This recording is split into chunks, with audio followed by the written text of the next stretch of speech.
परळीमध्ये शिंदे गटासोबत तुम्ही तेवीस काय हे प्रश्न तुम्ही भाजपाला विचारा, तुम्ही हे एकनाथ शिंदे साहेबांना विचारा किंवा त्यांचे जे इकडचे जे नेते आहेत त्यांना विचारा की MIM जातीवादी पक्ष, MIM हे असा पक्ष तसा पक्ष. मग निवडणूक झाल्यानंतर कशाला कटोरा घेऊन आमच्या लोकांच्या मागे लागत आहे तुम्ही की आम्हाला द्या, आम्हाला मदत करा, आम्हाला मदत करा. कारण की मला सांगण्यापेक्षा हे उत्तर मला त्यांच्याकडून ऐकायचे आहे की ते काय उत्तर देतात. MIMच्या बाबतीत इलेक्शनच्या अगोदर खूप बोलतात, इलेक्शन संपल्यानंतर कटोरा घेऊन आमच्या मागे फिरतात. अकोटमध्ये तसंच केलं, परलीमध्ये तसंच केलं. आमच्या लोकांनी स्पष्टपणे सांगितलेलं आहे, मला त्यांनी स्पष्टपणे हे सांगितलेलं आहे की अजितदादा जे गट तयार करत होते त्या गटामध्ये अजितदादांनी स्वतः आमच्या कॉर्पोरेटरला सांगितलं होतं की तुमच्या एरियामध्ये खूप विकास करण्याची आवश्यकता आहे आणि आम्ही तुम्हाला मदत करू.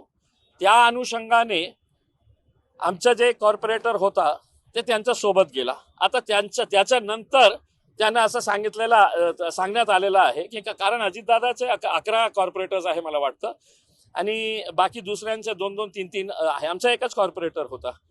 मग त्यांनी स्वतःहून हे निर्णय घेतला होता कारण आम्ही सगळे लोक या इलेक्शनमध्ये बिझी आहे.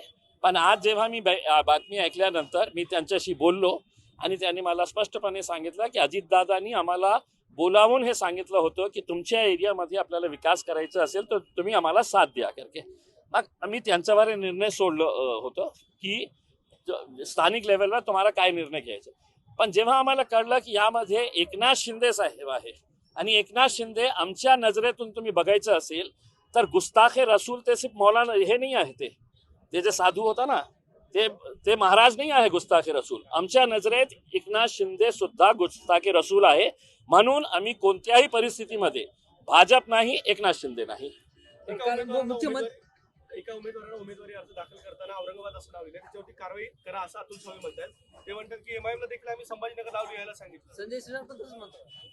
त्यांच्याकडे मुद्दे राहिलेले नाही आहे. स्वतःचा कॅम्पेन त्यांना बघायचं नाही आहे, ते काय करत आहे.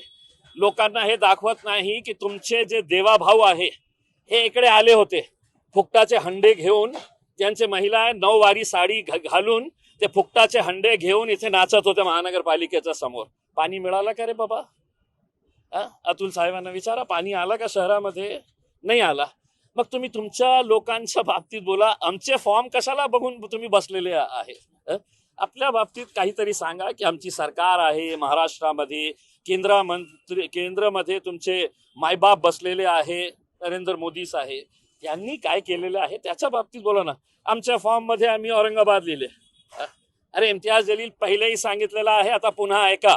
अतुल सावे तुला सांगतो, आवर्जून सांगतो की या शहर आमच्यासाठी औरंगाबाद होता आणि औरंगाबादच आहे. तेच वक्तव्य जे संजय सिसोड यांनी केले, आता अधिकृत नाव संभाजीनगर झालं असं मत असेल. तुझ्यासाठी झालं असेल, आमच्यासाठी नाही झालं. बरं, महत्त्वाचं काल मुख्य टॉक शो पार पडला.